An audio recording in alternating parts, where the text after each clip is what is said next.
بسم اللہ الرحمن الرحیم۔ تو میرے دوستو، آج کی اس ویڈیو میں ہم بیان فرمائیں گے ملک شام پر پیش قدمی۔ ملک شام اس زمانے میں روم کی ماتحتی میں تھا۔ روم کا دارالسلطنت قسطنطنیہ تھا۔ شام اور عرب میں بہت زمانے سے دشمنی اور مخالفت تھی۔ اسی علاقے کے ایک بادشاہ نے، جس کا نام شرجیل تھا، ہمارے سرکار کے نامے پر حضرت حارث ابن عمر کو قتل کرا دیا تھا، اور ان کے ساتھ جتنے لوگ تھے سب کی بے عزتی اور توہین کی تھی۔ اس لیے ہمارے حضور صلی اللہ علیہ وسلم نے بھی ان پر چڑھائی کی تھی۔ اس کے بعد حضرت ابوبکر صدیق نے بھی خلیفہ ہوتے ہی حضرت اسامہ کی ماتحتی میں فوج روانہ کی تھی، جس کی ویڈیوز آپ اس سے پہلے ویڈیوز میں سن چکے ہو۔ تو جیش اسامہ تو فتح یاب اور کامیاب واپس ہوا، مگر شامی برابر مسلمانوں کی دشمنی میں لگے رہتے تھے، اور جب موقع ملتا تھا نقصان پہنچاتے رہتے تھے۔ یہ دیکھ کر حضرت ابوبکر صدیق نے بڑے بڑے صحابہ سے مشورہ کیا، اور سب نے یہی رائے دی کہ ایک دفعہ شام پر مکمل اور بھرپور حملہ کرنا چاہیے۔ جب تک پورے شام پر قبضہ نہیں ہوگا، یہ خطرہ برابر جاری رہے گا۔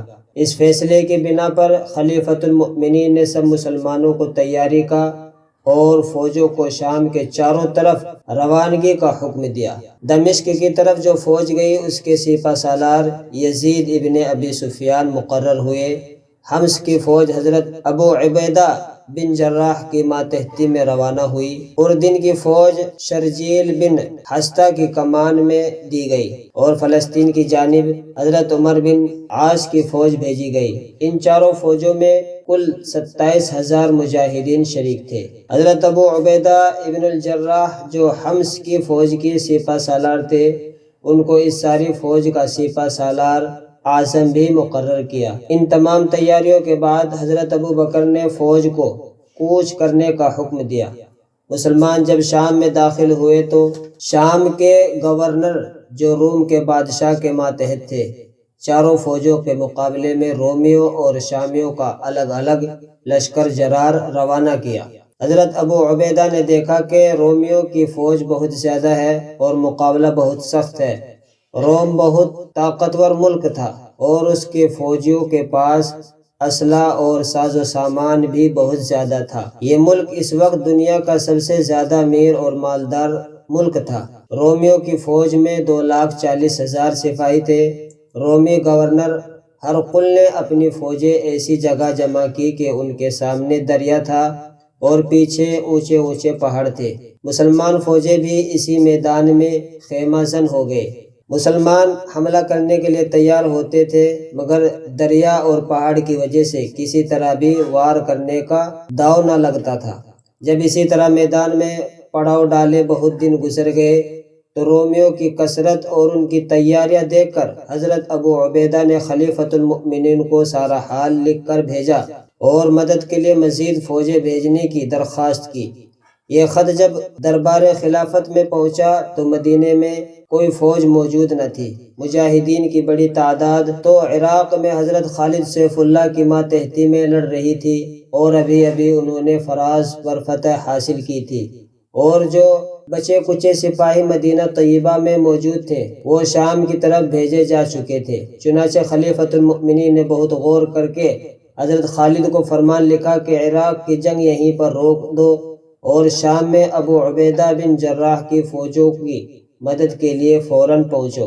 اسی لیے فراز کی فتح کے بعد عراق میں مزید پیش قدمی رک گئی، اور حضرت خالد اپنی افواج کے ساتھ شام روانہ ہو گئے تھے، اور عراق میں حضرت ثنا بن حارث کو اپنا جانشین بنا کر روانگی پر مقرر کر دیا تھا۔ خلیفہ کا حکم پا کر جب حضرت خالد نے شام کی طرف کوچ کی تو راستے میں عراق کے چھوٹے چھوٹے کئی علاقے پڑتے تھے۔